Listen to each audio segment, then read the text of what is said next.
Hello everyone and welcome to the third and final round of the 2018 Waco Annual Charity Open. The Disc Golf Guy along with Madison Walker.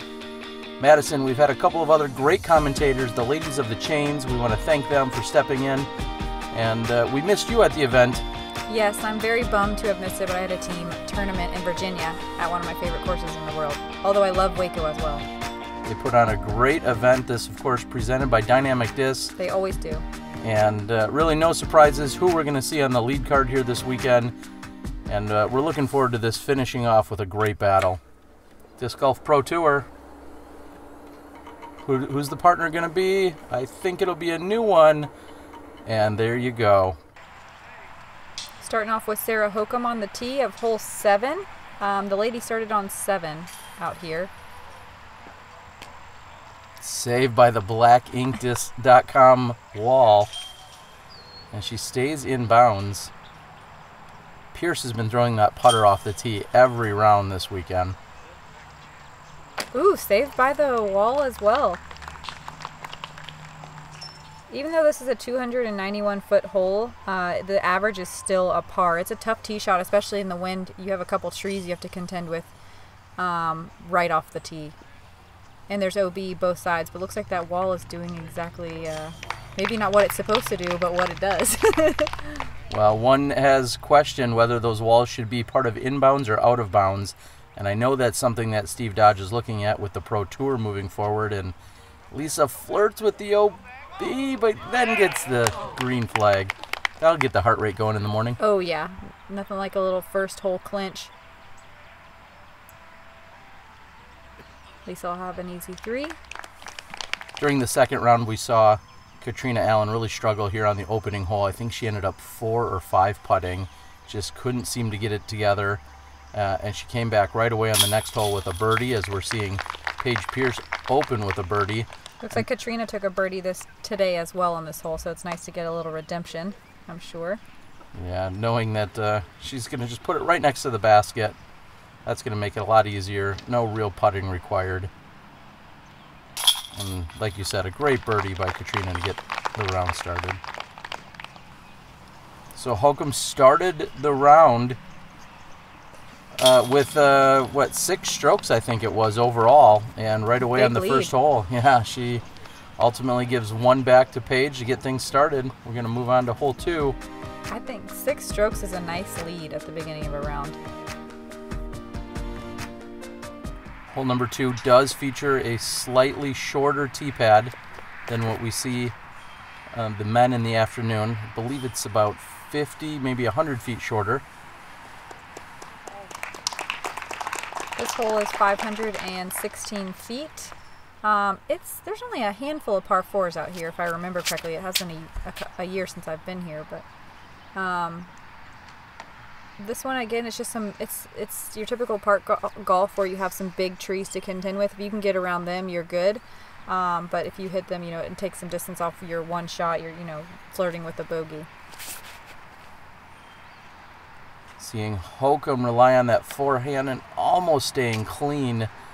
She'll get caught up, but she got plenty of distance. She should have a relatively easy approach from there. Lisa bombing her backhand. It looks like probably a shrike, if I had to guess. Katrina's approach is from the shorter left side, and she puts herself just about around circle's edge. We see a little bit of work left for her, and each round Hokom's had the luxury of just going with a standstill forehand, and this time it looks like she comes up just a bit short. Lisa with a forehand approach, how often do you see that? Pretty regularly. She's got a great forehand, and so she can really rely on both of them. Maybe she does favor the backhand, but I would not be surprised at all to see her throw forehand approaches. Paige puts it right under the basket. Meanwhile, Sarah gives it a run, but she does come up short.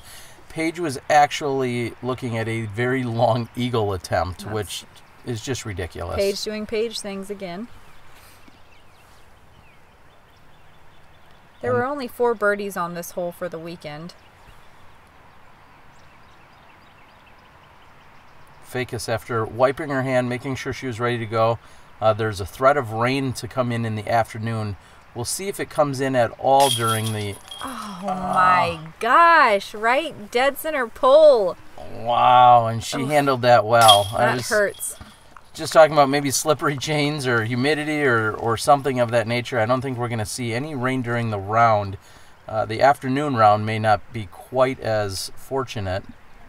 And Paige, what a great start. She opens with the birdie, then comes back on the second hole with the tap-in birdie. Coming out firing. You got it, just like that. She's picking up 2 strokes on the leader in Sarah. And Fajkus is going to have to keep it together. She knows she had a good putt. You can't really change that. You just have to move on. And a par's not bad. Par is not bad. So Paige with a pair of birdies and has already somewhat shortened that gap between her and Hokom. So this hole is only 294 feet. It's definitely reachable, but the way the trees are set up, you have to pick either an inside or an outside route. So it's a little bit of a touchy shot, which makes it kind of fun.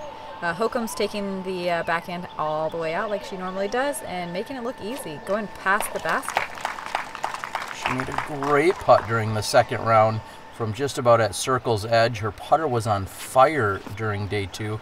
I think she had 10 birdies on the course during the second round, 10 or 11 of them. Wow. And that's where she really separated herself from the rest of the field. They're out there if you can play clean. Looks like Lisa might have left herself a little bit of a putt with that tree hit. And for the first time, Paige isn't looking at a birdie. She's going to be left with inside 15 feet for a par. For the first time, I'm seeing that they elevated this basket. Did they add a lot of elevated baskets out here? Nice putt, Lisa! And Lisa getting it done, right?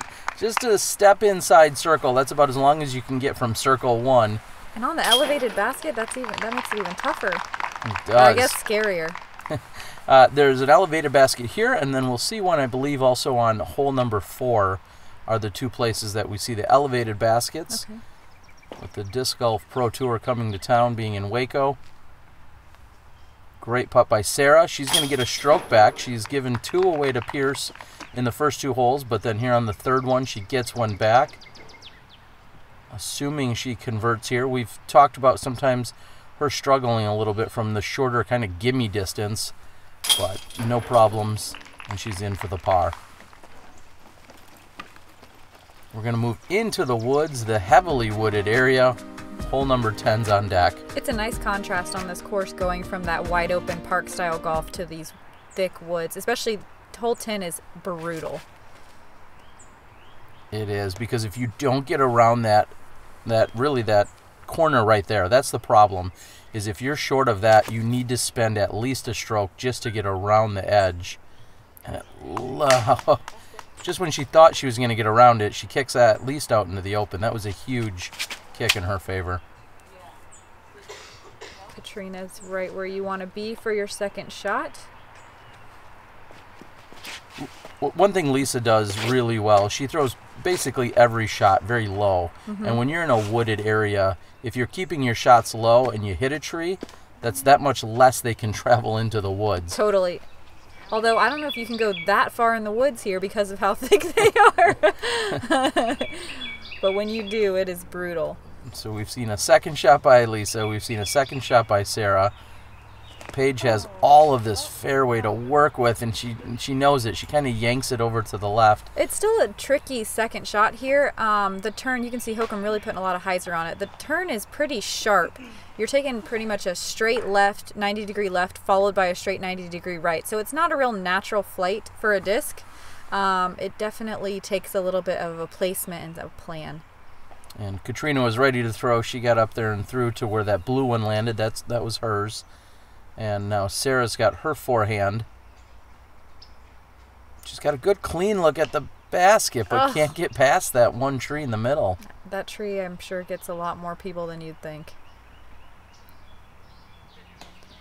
To the left of this basket from our view, right from the player's view, there's a cliff that drops off into the water. I say cliff, it's just a steep little hill. Well, it caused Fajkus a stroke or two earlier in the week. I think during the opening round, she had a very short putt, no more than 15 or 18 feet, missed all of the chains, went way deep of the basket, and found herself down that hill.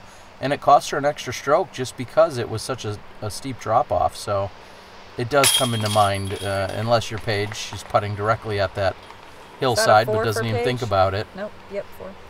Yeah, 4 feels really good on this hole. It almost feels like a birdie. Just the shape of the fairway is not a natural flight for any disc, really. And everything feels kind of lucky because there are some fairway trees scattered throughout that you feel really fortunate to get around. It looks like there was only 1 birdie 3 that day and only 4 pars. Everyone else bogey, double bogey, triple bogey.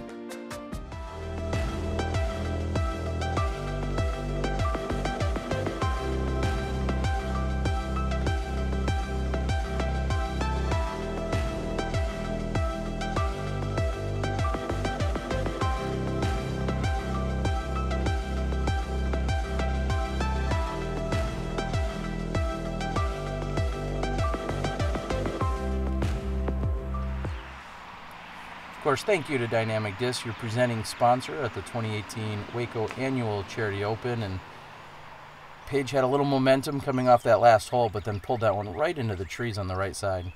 This hole is 264 feet, but it's uphill, so it plays a little closer to 300 or maybe even 320. There's some more of those typical Waco tricky trees that cause you to have to shape your shots in a little bit of a forced way, but it is definitely reachable, definitely gettable for these lead card ladies. And Hokom could have basically had a carbon copy of the day before. Her forehand came up, kind of flashed short of the basket, and finished on that right side.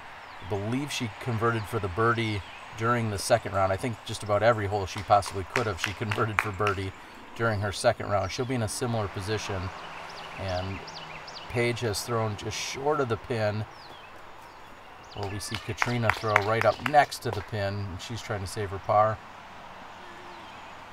He's giving it a very good run like she usually does. This is Paige to try and save her par. Wow! That's stuck. I'm not going to say good putt, but... Doesn't matter because it stayed in. On the scorecard, it's in. Yep, and great save. Hokom here can pick up a stroke, but instead is a little bit wide. And as we look at the scores, you have to start thinking about the coined or patented or copyrighted word of momentum of Ricky Wysocki. I think we owe him royalties whenever we say it. But right now, it seems like Paige is just charging, and Sarah Hokom's just kind of moving along.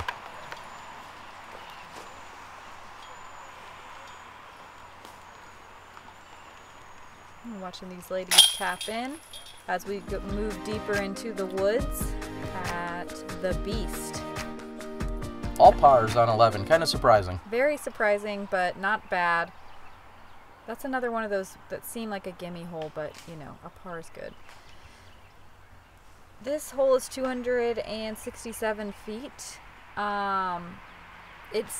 You can't quite tell, but there's a little bit of elevation slope down from left to right. It's definitely, I would say, a forehand hole. You can see Hokom is just peering the gap. She's still a little short, but she's got a putt. It's tough on a backhand. It's tough to turn your back to this fairway because of how narrow it is. Well, in the natural forehand angle, that even if you do hit somewhere, you know, it's got a great chance to get up and skip or roll. If you're coming in with that turnover, it may kind of roll out on you the opposite way. Paige is really having to work that second shot, and she gets caught up on some early trees on the right. Oh, but with a friendly roll, no big deal. She's just got to look at a putt. She certainly does. That was a friendly roll, as you said. Catrina hits the tree, and that somewhat of a friendly roll, not quite the distance that Paige got. An open putt. And Paige is trying to save a par. Wow, I guess it doesn't matter how you get there. It doesn't. That's back-to-back holes where Nice straddle putt. Yeah, great putt to save the par. Hokom, nice too. There she is. Don't forget about her. Not at all. She knows that, especially when you're looking at a forehand hole like this, you want to take advantage, and she's done just that, and with authority. I love watching these ladies all hit bigger putts. Oh, wow. Way to jinx. I feel like I do this regularly on commentary. I totally jinx them. Catrina just a bit short. Unfortunately, she's going to walk away with the bogey. I talked to Catrina shortly after the event, and I said, I know you had a really rough go at it during that second round, and I just really commended her on her composure. She's clearly in a little bit of a slump right now, and I could see getting really frustrated. She's a world champion. She's been struggling. She's the best of the best. She and really is. She's out there, and she's handled it very, very well. Not that I wouldn't expect her to, but she's handled it very well, this little slump I feel like she's in. It could be very frustrating. And not too bad. You're in a slump, but still on a lead card. Oh, so that's true. That is very true. That's not what my slumps look like. So this tee pad, it's 462 feet. It's a par 4. This tee pad is set back in some trees that are very tricky to get out. There's a mando tree on the left that don't allow you to just pitch out. You have to take this little narrow gap. It doesn't look quite as narrow as it feels when you're back there, but they all make it look easy. They're all out, no problem. We've seen a lot of birdies. In fact, during one of the previous 2 rounds, I think we saw 3 birdies out of the 4 women that played it. I think that was first round. So, and there's a great shot right there, setting up right next to the pin for birdie. Yeah, this approach shot is actually one of my favorite in disc golf. The basket's on the other side of a ravine. You can see the disc flying over right there, and it's on kind of a steep slope. So it's really fun. It's tight. It's really fun to approach because you almost have a backboard. The worst that can happen is you roll down to the bottom of the hill, and it's not all bad down there. It really isn't. So it's a fun shot. Paige looks like she gets tangled. And she actually hangs in that tree. There's no 2-meter rule here at the event, but she hangs up in the tree, so she'll get to play it from directly underneath there. And Hokom can try and take advantage, but she saws that one off early. Yeah, it is a little treacherous down to the right in that gully if you don't make it all the way. Paige gives it a flick. And it sits. I think that's what's most important there. She gives it a really aggressive run. It hits the top. That could easily roll to the bottom of the hill, but it doesn't. It sits for her. And it looks like her and Hokom may exchange pars here. Yep. It looks like there's only 3 birdies on this hole, and a birdie 3 feels really good out there. And we're going to watch everyone climb up the little hillside as you talked about. Paige has a relatively easy tap in there. This is Lisa tapping in for birdie. Great approach.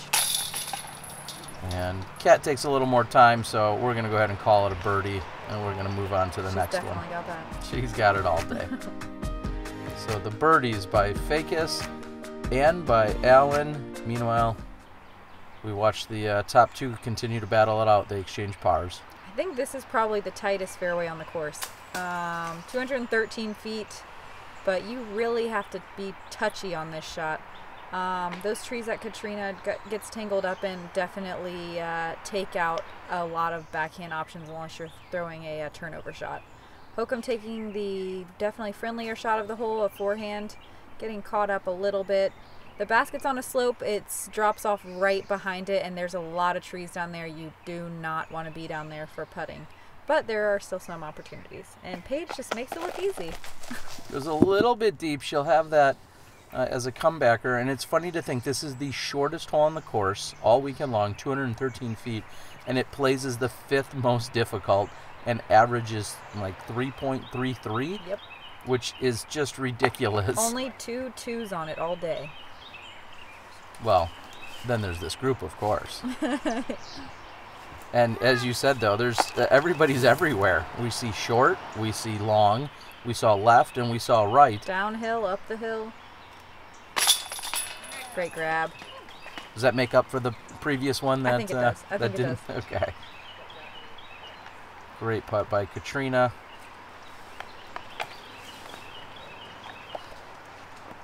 Fajkus with just a little bit of work. This is the saver par. Nice. I love her confident low spin putt. And Paige just, again, holding on to that momentum. Just riding it all the way through the course. And birdie is going to give her another stroke. And she seems to continue to chase down. The lead is just 3 now. We're moving into the last hole on the front 9.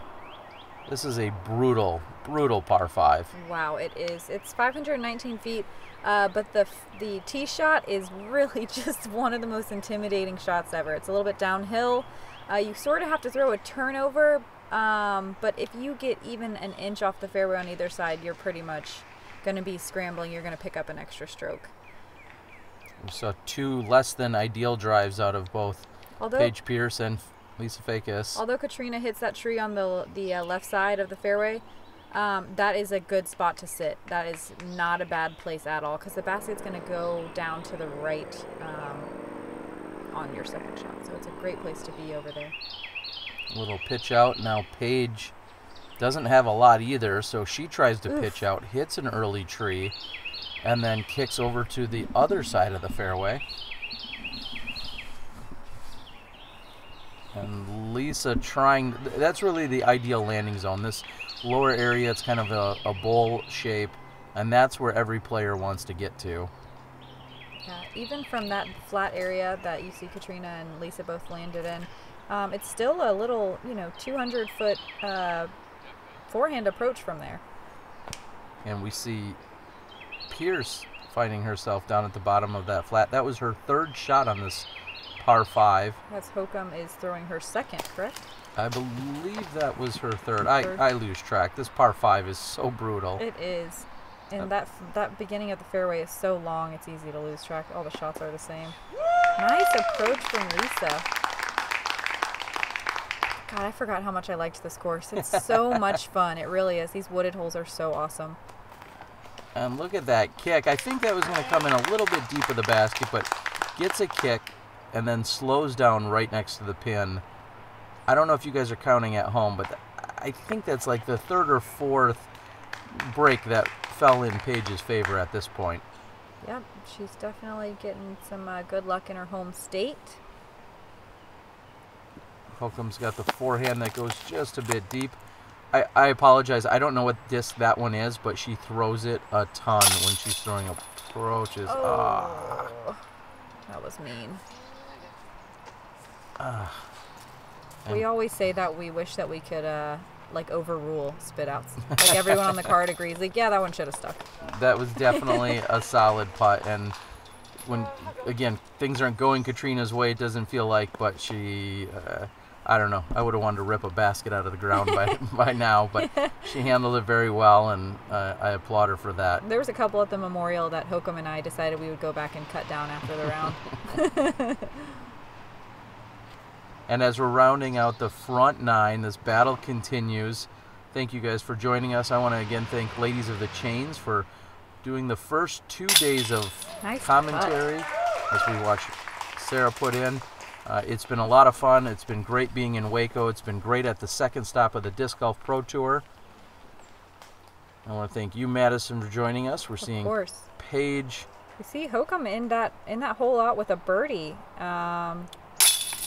Paige still pulling off the 5.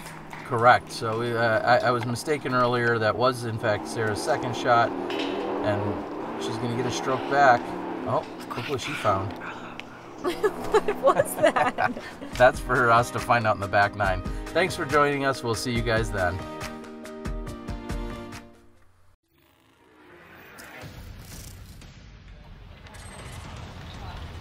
Yeah!